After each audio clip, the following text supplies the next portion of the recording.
बहुत जरूरी बात, कोई सोचा नहीं होगा ये बात, आज आपको बता दूं कि कैसे पितृदोष बहुत आसानी से हमारे ऊपर लग जाता है, कैसे लगता है। ये आप सुनोगे तो आपको भी लगेगा बिल्कुल सही है, ये काम हो रही है हमारे साथ, ये गलतियां हो रही है हमारे साथ। ये आपको विचार आ जाएगा, मैं जैसे ही बोलूँगा आपको समझ आ जाएगा कि ये गलती हमारे साथ हो ही रही है। ये क्या गलती है, देखो आपको बताता हूँ। सबसे पहले सरलता से क्या क्या दोष सीधा डायरेक्ट लगता है। आप हमारे पास आके पूछते हो कि मैं विष्णु जी की, नारायण जी की पूजा करता हूँ, ठाकुर जी की पूजा करता हूँ, उसमें कोई गलती तो नहीं है। मैं शंकर जी की पूजा करता हूँ, इसमें गलती तो नहीं। मैं माता जी की पूजा करता हूँ, गलती तो नहीं। देखो, इष्ट देवताओं की पूजा तुमने सेलेक्ट किया है, इष्ट देवताओं की पूजा तुमने सेलेक्ट किया है, तो तुमने अपनी मर्जी से सेलेक्ट किया और खुद इच्छा से किसी को स्वीकृत करके, आमंत्रित करके घर में बैठाया, ये तो उन पर हमारी भक्ति जताया, तो वहां से ज़्यादा कोप या दोष होने की संभावना बहुत कम है, क्योंकि हमने चला के उनकी भक्ति की। इससे तो उनको प्रसन्न होना चाहिए, उनको घर में लाना हमारी कोई ज़रूरी नहीं थी। परंपरा के अनुसार कोई वैष्णव होता है, कोई शैव होता है, कोई जैन होता है, कोई सिख होता है, कोई कोई परंपरा का होता है, तो वो अपनी परंपरा में जो पूज रहे थे उनको लाए। दोष कहाँ होता है? तीन ही जगह दोष होता है, अच्छे से सुन लो। एक तो कुल देवता का दोष, क्योंकि वो आपके कुल के देवता है, उसमें भी दोष बहुत कम ही लगता है। क्यों, अभी बताता हूँ आपको क्यों। कि मैंने अभी गणेश पुराण की कथा में बल्लाल गणपति की कथा बताई थी। आप गणेश चतुर्थी के दिन के 2 दिन पहले की कथा सुनोगे तो मैंने बल्लाल गणपति की कथा बताई। बल्लाल नाम का बालक अपने पिता की आज्ञा को भी तोड़ के जंगल में बैठ के गणपति की मिट्टी की मूर्ति बना के, मिट्टी का ही मंदिर बना के पूजा में लीन हो गया। और इतना लीन हुआ कि गणेश जी प्रसन्न हो के मुंबई में, आज जहां मुंबई से 120 किलोमीटर दूर पाली गणपति गांव है, वो पहली पल्ली गांव था, जो आज पाली गणपति कहते हैं, वही बल्लाल गणपति है। वो भगवान ने आशीर्वाद दिया कि मेरा नाम तेरे नाम के साथ बुलाया जाएगा, हे बल्लाल, आज से मैं बल्लाल गणपति बुलाया जाऊंगा, मेरे दर्शन करके तेरा नाम जो भी लेगा उसका हर काम सिद्ध होगा। और गणेश पुराण में आता है कि उसके बाद बल्लाल के परंपरा ने गणपति को कुल देवता मान लिया, ऐसे उस पुराण में आता है। अब देखिए, बल्लाल गणपति की स्थापना हुई बल्लाल से, और बल्लाल ने गणपति को इष्ट मान के पूजा किया। बाद में बल्लाल गणपति की पूजा के बाद उनके परंपरा वाले गणपति को कुल देवता मानने लगे। इसका अर्थ क्या है, ये आप लोग सोचते नहीं हो। इसका अर्थ उसके पहले दूसरे कोई कुल देवता रहे होंगे, बल्लाल के समय से ही तो गणपति कुल देवता बने उस परंपरा के। यानी कुल देवता भी, आप किसी गांव में रहते हो, उस गांव में कोई देवता रहते हैं, उस देवता के प्रति आपकी श्रद्धा हो गई, आप मानने लगे, फिर आपकी पीढ़ी के लोग मानने लगे, इस कारण वो आपके कुल देवता हो गए। ऐसे अचानक कोई कुल देवता हुए होंगे।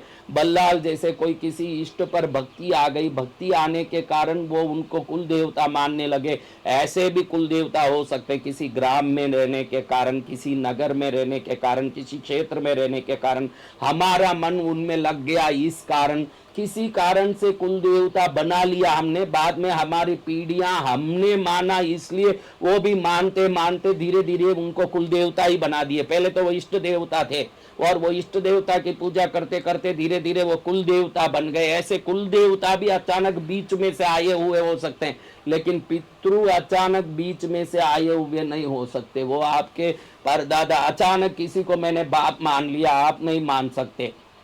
आप बाप से आए हो, बाप को आप नहीं बना सकते हो। पितृ परंपरा, देखो, आप कुल देवता बनाए हो सकते हो। उसका उदाहरण मैंने बल्लाल गणपति से बता दिया कि बल्लाल ने गणपति को इष्ट माना, तो उनकी इष्ट की कृपा से गणेश प्रकट होकर वरदान दिए, तो बाद में उनके वारिसों ने उनको कुल देवता ही मान लिया। यानी उसके पहले तो और ही कोई कुल देवता रहे होंगे, उनको छोड़ दिया, इनको मान लिया, पकड़ के बैठ गए। गणेश पुराण में यह विधान आता है। लेकिन पितृओं को आप मानना या पकड़ना कर नहीं सकते। भाई, मेरे को पड़ोसी बहुत अच्छे लग रहे हैं, इसलिए इनको आज से मैं पितृ मानूंगा। आप किसी को कुल देवता बना लो, आप किसी को इष्ट देवता बना लो, ये आपके अधिकार में है। लेकिन आपके पूर्वज ही आपके पितृ होंगे, उसमें आपका सिलेक्शन काम नहीं करता। आप बोलोगे कि मेरे को ये ग्रह अच्छे लगते हैं इसलिए इस ग्रह को मैं मानूंगा। तू किसी ग्रह को मान या नहीं मान, जिन जिन ग्रहों की दशा तेरे कुंडली में आएगी उस प्रकार से वो फल देते जाएंगे, वहां भी तेरा सिलेक्शन चलेगा नहीं, पितृओं में भी तेरा सिलेक्शन चलेगा नहीं। इसलिए 3 दोष ही खास करके आदमी को लगता है, एक तो कुल देवता का दोष, एक पितृ देवता का दोष, एक ग्रह देवताओं का दोष। ग्रह देवताओं का दोष पूर्व जन्म में हमारे किए हुए कर्म पाप सबके कारण आते हैं। और कुल देवता का दोष, कुल देवता की जो वर्ष में विधि से एक दिन जो पूजा करनी चाहिए उनके दिन में जब नहीं किया, महीने में एक दिन जिस पक्ष में जिस तिथि को करना चाहिए नहीं किया, नित्य प्रति की जो धूप दीप नहीं किया, तो कुल देव का दोष आता है। लेकिन पितृदेवता का दोष आने से इतने सारी परेशानियां आती है जिसका तो आप कोई दिमाग में सोच भी नहीं सकते हो, इतने दोष पितृदोष के कारण आते हैं। आपको एक बात बताता हूं, देखिए पितृदोष कैसे बहुत सरलता से लगता है, ये कभी किसी ने सोचा नहीं होगा जो आज मैं बोल रहा हूं। इसको आप सबको समझा भी दीजिए, जो लोग सुन रहे हो आपके मित्रों में दोस्तों में ये समझाइए कि पितृदोष बहुत सरलता से तब लगता है जब एक आत्मा शरीर से निकलती है तो उस समय वो तुरंत उस घर के ऊपर मोह और माया रहने के कारण तुरंत वो किसी लोक में पहुंचती नहीं है। इसलिए हम 13वीं करते हैं, 12 दिन तक वो आत्मा वहीं घूमती रहती है। 13वें दिन हम उस आत्मा के लिए मसान में जाके या किसी नदी किनारे स्थान पर क्रियाएं करते हैं, जिसको 13वीं क्रिया। 12 दिन की गिनती तो सब जगह है, 12 महीने का साल होता है, 12 वर्ष का कुंभ मेला होता है, 12 दिन के 48 दिन का एक मंडल होता है। ऐसे 12 का महिमा बहुत है। मरे हुए कोई भी आत्मा अधिकतर 12 दिन तक उस घर को ही मंडरा मंडरा के घूमते हैं, और घूमते घूमते वो 12 दिन के बाद ही धीरे धीरे कुछ उनको आपके दिए हुए जल दूध आदि से तृप्त होके फिर वहां से अपने लोक में जाते हैं।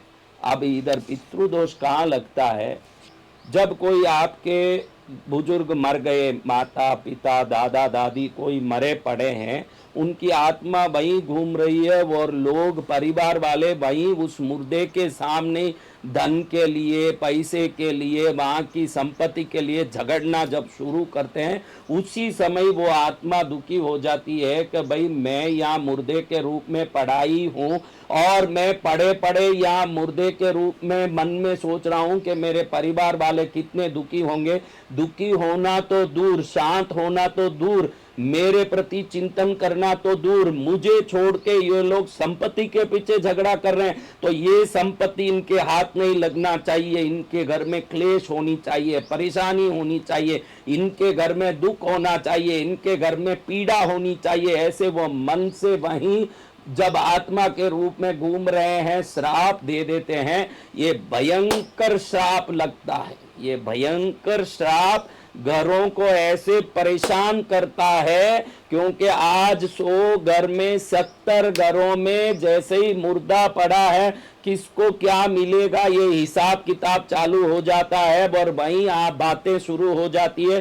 कोई तो बातों से अपना काम निपटने का कोशिश करता है, कोई हाथापाई से, कोई तो मुंह जोरी से, मन मर्जी से करके अपने आगे का सोचता है। ये नहीं सोचता है कि मेरा बाप मरा पड़ा है तो पहले 2 आंसू इसके लिए बहाऊं, और जो धन को लड़ाई झगड़ा करके उसके मुर्दे के सामने ही सिद्ध करके प्राप्त किया, वो धन हॉस्पिटलों में, कोर्ट केसों में, नुकसानों में, लपड़े में, परेशानी में जाके खत्म होता है, क्योंकि उन पितरों का श्राप इतना भयंकर लगता है। वो मुर्दा वहीं घूम रहा है ना, हमको वो दिखता नहीं और हमको धन दिखता है। जिसको धन ही दिखा वो उसी धन से दुखी होके बाद में मरता है, ऐसे लगता है पितृ श्राप। इसका पूरा ध्यान रखो। अब ये भी ध्यान रखो कि जरूरी नहीं कि हमारे जीवन में बीमारी आ रही है, हमारे जीवन में कष्ट आ रहा है, हमारे जीवन में उदारी आ रही है, हमारे जीवन में परेशानी आ रही है तो ये परेशानी हमारे पूर्वजों के कारण ही होगा। कल ही अष्टमी कर रहा था तो मैंने भैरव जी को प्रणाम करके पूछा कि क्या हमारे पितृ ही दुख देते हैं? तो भैरव जी ने मुझे कहा कि ऐसा नहीं है बेटा कि पितृ दुख देते हैं। हम हमारे दोस्तों के घर में जाते हैं, उनके पिता मरे होते हैं, हमारे दोस्तों के, हमारे दूर के रिश्तों के यहाँ जाते हैं जिनका हमारा ज़्यादा संबंध नहीं, लेकिन बहुत दूर के कोई जाने रिश्ते हैं, उधर जाते हैं। अब उधर जाके हम करते हैं क्या, वो मुर्दे पड़े ही होते हैं, हम उधर बैठ के जोर जोर से हंस के मजाक करते रहते हैं, उस जगह बैठ के तमाशा करते रहते हैं, और बाहर बैठे बैठे नाश्ता मंगा के, आजकल तो मुर्दे पड़े ही हैं बाहर बैठे चबूतरे में, ऑनलाइन में, जोमेटो में, और कौन सा भाई जोमेटो के, स्विगी, हाँ जोमेटो में तो अभी मंत्र जानता हूँ, साधना जानता हूँ, भगवान करे कि जोमेटो स्विगी को जानने की नौबत नहीं आए, लेकिन उधर बाहर बैठे हैं, मुर्दे पड़े हैं घर में, और बाहर बैठे हैं जोमेटो से ऑर्डर कर रहे हैं नान तंदूरी, और उधर बैठे बैठे खा रहे हैं। तो ध्यान रखना, मुर्दा ही नहीं पड़ा है, उसकी आत्मा भी इर्द गिर्द मंडरा रहा है। वो देखेगा कि नालायकों, मेरे दुख में दुखी होना तो दूर, यहाँ आके तुम लोग मौज मना रहे हो, आगे कभी मौज नहीं मना पाओगे, देख लेना। ऐसे जब वो नरम गरम होते हैं, उसी से हमारे काम ठंडे पड़ जाते हैं जब वो गर्म हो जाते हैं। अगर उनको ठंडा करोगे तो आपका काम गर्म होगा, ना उनको गर्म कर दिए तो आपका काम ठंडा हो जाएगा।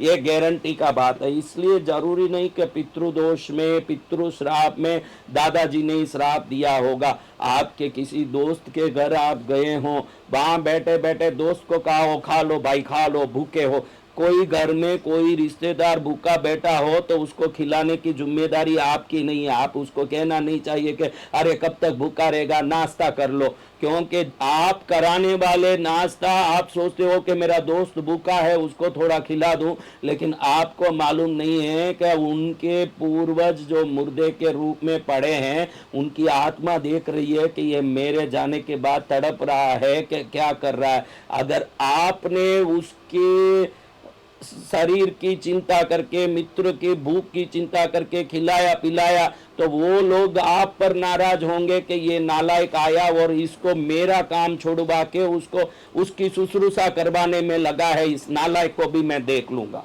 इसलिए किसी भी घरों में जाओ तो आप शांति से 2 मिनट भी रह सको तो 2 मिनट श्रद्धा से श्रद्धांजलि दे के आओ। जब तक वहां रहते हो ये ध्यान रखो कि मुर्दा नहीं पड़ा है, उसकी आत्मा भी यहीं घूम रही है। वो मुझे देख रही है कि मैं हंस रहा हूँ, कि मैं तमाशा कर रहा हूँ, कि मैं खिला पिला रहा हूँ, कि खा रहा हूँ, कि उधर जाने के बाद जब तक घर आके नहीं नहाते हो तब तक उनको कुछ किसी को खिलाने का, खुद बाहर बैठ के चाय मंगाने का, कि चाय पीने का, ये कोई काम वहां करो ही मत। आप बिल्कुल कहीं भी जाते हो इतने शांति से श्रद्धांजलि देने के भाव से जाओ कि उल्टा वहां से आप आशीर्वाद लेके आओ। उन आत्माओं को लगे ये तो मेरा कुछ नहीं लगता है, लेकिन मेरे यहाँ आके कितनी इसको शौक हो रही है, बेचारे को मेरे जाने का शौक, ये इतने दूर से आए हुए रिश्तेदार को लग रहा है, तो ये भाग्यशाली आत्मा है। ऐसे उन आत्माओं को लग जाएगा तो फिर आपको उनकी आशीर्वाद मिल जाएगी ना। आप उधर जाके आपको लगे कोई मुर्दा पड़ा है, क्या है,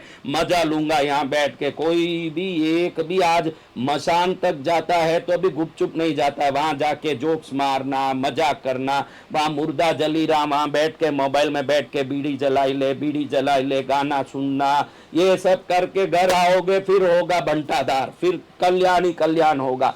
भैरू जी ने ये मुझे बताया है, ध्यान रखना। मैंने भैरू जी को कल ही अष्टमी को रात में पूछा कि भैरू जी पितृ श्राप में सिर्फ पितृओं का ही दोष लगता है कि और भी आत्माओं का दोष? भैरव देव ने स्पष्ट खुद मुझे समझाया ये बात, ये कोई किताब से देखा नहीं है मैंने, ये कोई पुस्तक में बता दे कोई माइका लाल तो जो बोले वो मैं करूं, किसी पुस्तक में नहीं है। ये भैरू जी ने बताया कि तू किसी भी मौत के घर में जाए तो वहां सहानुभूति जताने के भाव से शांति से बैठा रहे, वहां जाके मजाक करेगा, मस्ती करेगा, वहां हंसता रहेगा, वहां ऑनलाइन में खाना मंगाएगा, वहां मसान में बैठ के मोबाइल चलाएगा, कहाँ कहाँ क्या करना एक विधान है, कहाँ क्या करना चाहिए एक विवेक होनी चाहिए।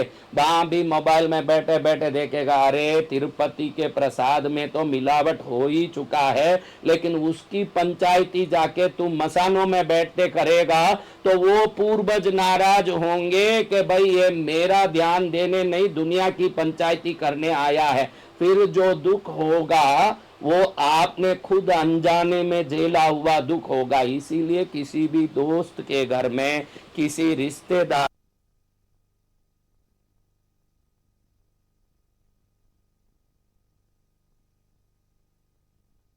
देने की जरूरत नहीं, किसी को दिखाने की जरूरत नहीं। लेकिन आज देखो मुर्दा पड़ा ही रहता है, वहीं बैठे बैठे हंसते हैं। और कई घरों में मुर्दा पड़ा है, वहीं चाय काफी नाश्ता पानी सब चालू हो जाता है, भाई खाओ पियो मजा करो। वो हमारे से हमारा प्रेम और सहानुभूति चाहते हैं, तो उनको आप सहानुभूति देके ही आशीर्वाद ले सकते हो। और सावधानी रखना, कहीं धन को पाने के लोभ में घर में अपने ही बाप माँ का मुर्दा पड़ा हो, वहां पैसे के लिए जोर जोर से अपने ही साथ जन्मे हुए भाई बहन के साथ झगड़ा करोगे। झगड़े से धन तो प्राप्त कर लोगे, लेकिन उस धन से सुखी भी नहीं रह पाओगे। और वो धन ना तो आपको सुख दे पाएगा न टिक पाएगा, ऊपर से कर्ज और बीमारी और परेशानी ऐसे निकल के आएगी कि वैसे 1000 प्रकार से धन कमा के 1000 गुना धन कमा के भी भविष्य में सुखी नहीं रहोगे, क्योंकि उस आत्मा ने सदा के लिए आपको श्राप दे दिया होगा। और मैंने भैरव जी के बताए हुए कल कई बातों को सुना, तो लगा कि आपको बताऊंगा। ये बात जो भैरव जी मुझे बता रहे हैं उसमें सबसे बड़ी बात तो ये लगी कि हमको कहीं ना कहीं किसी न किसी मौत के घर में रिश्तेदार है, दोस्त है, पड़ोसी है, सामने रहते हैं, इस कारण जाना ही पड़ता है। तो आज से ये तो गांठ बांध के रख लो कि 10 मिनट जाएंगे भले, लेकिन वो 10 मिनट तक इतने हम शांत और श्रद्धाशील होके आएंगे कि वहां से आने के बाद उधर जाने का कोई सजा भुगतना नहीं पड़ जाए। क्योंकि हम मुर्दों के घर में तो गए हैं, लेकिन वह मुर्दा ही नहीं है, उस मुर्दे से निकला हुआ आत्मा 12 दिन तक वहीं घूम घूम के मंडराता है। इसलिए मरे हुए के भी 12 दिन लगता है क्रिया में, जन्मे हुए को भी नामकरण में 12 दिन लगता है। कोई जन्म लेता है तो जन्म लेके 12वें दिन के बाद ही नामकरण होता है, क्योंकि वो आत्मा पूर्ण रूप से अपने इस लोक के स्मरण में स्थित होने को 12 दिन लगता है। जो पेट से निकला हुआ बच्चा है, यहां से निकलोगे शरीर से तो भी 12 दिन चाहिए, न यहां प्रवेश करोगे संसार में तो भी 12 दिन चाहिए। निकलने के बाद कोई आदमी मरने के बाद 12 दिन बाद उसकी क्रिया होती है। कोई पेट में से बाहर निकल जाता है बच्चा तो उसका नामकरण में भी 12 दिन लगता है। 12 का संख्या का ध्यान रखना, क्योंकि 12 दिन बाद ही यहाँ आए हुए बच्चे को मैं कहाँ आया हूं, अब मुझे क्या करना चाहिए, ये सब संस्कार स्थित होने में 12 दिन लगता है। जब तक उस शरीर में आत्मा घुस के अपने आप को विकसित करने में 12 दिन लगाता है। और मुर्दा भी यहाँ से नरक लोक में जाना, देवलोक में जाना, पितृलोक में जाना, पुनर्जन्म लेना, जो भी क्रिया हो उस क्रिया में 12 दिन तक का 12 दिन तक का ऐसे इसलिए कहते हैं। कुछ महाज्ञानी होते हैं जो ब्रह्मरंध्र को खोल के उसी समय मोक्ष में चले जाते हैं। कुछ ऐसे लोग होते हैं जिनको देवता की कृपा से उसी समय शिव लोक, विष्णु लोक या ब्रह्म लोक प्राप्त हो जाता है। ये कोई विरले ही होंगे, बाकी सबके 12 वाला नंबर लग ही जाता है। वो 12 दिन तक उस घर के पास घूम घूम के रोते हैं रोते हैं रोते। 12वें दिन जो क्रिया की जाती है उस क्रिया में उनको उस घर के संबंध का विच्छेद का वैराग्य उत्पन्न होता है। फिर वो जाते हैं, फिर भी वो अपना प्रेम स्नेह छोड़ नहीं पाते हैं। आप ऐसे सोचेंगे कि मेरे दादाजी को ही मेरे ऊपर प्रेम होगा, मेरे पिताजी को ही मेरे ऊपर प्रेम होगा। ध्यान रखना, पुराने जमाने में ये नियम ही था कि दादा का नाम कंपलसरी पोते को रखा जाता था। ये कंपलसरी था पहले जमाने में, दादा का नाम पोते को होता ही, क्योंकि अधिकतर विश्वास होता कि दादा अपने स्नेह के कारण बेटे के पेट में आके जन्म लेंगे। ये पहले एक जमाने में नियम था, दादा का नाम ही पोते को रखा जाता। तो वो दादा का नाम पोते को, दादा का नाम पोते को रखोगे तो हर 3 पीढ़ी के बाद वो नाम आता है। तो 21वां पीढ़ी, 24वां पीढ़ी, 27वां पीढ़ी, 30वें पीढ़ी में कोई दामोदर हो और आज आप दामोदर हैं, तो वो 30 पीढ़ी पुराने पूर्वज भी, अरे मेरे नाम का मेरा पोते का पोते का पोते का पोते का 10वां पीढ़ी का पोता आ गया, मैं उसको मिलने जाऊंगा। ऐसे सोच के 30 पीढ़ी पहले के, आज से 400 वर्ष पहले के दादाजी भी आज पितृपक्ष में आपके घर में आए हुए हो सकते हैं।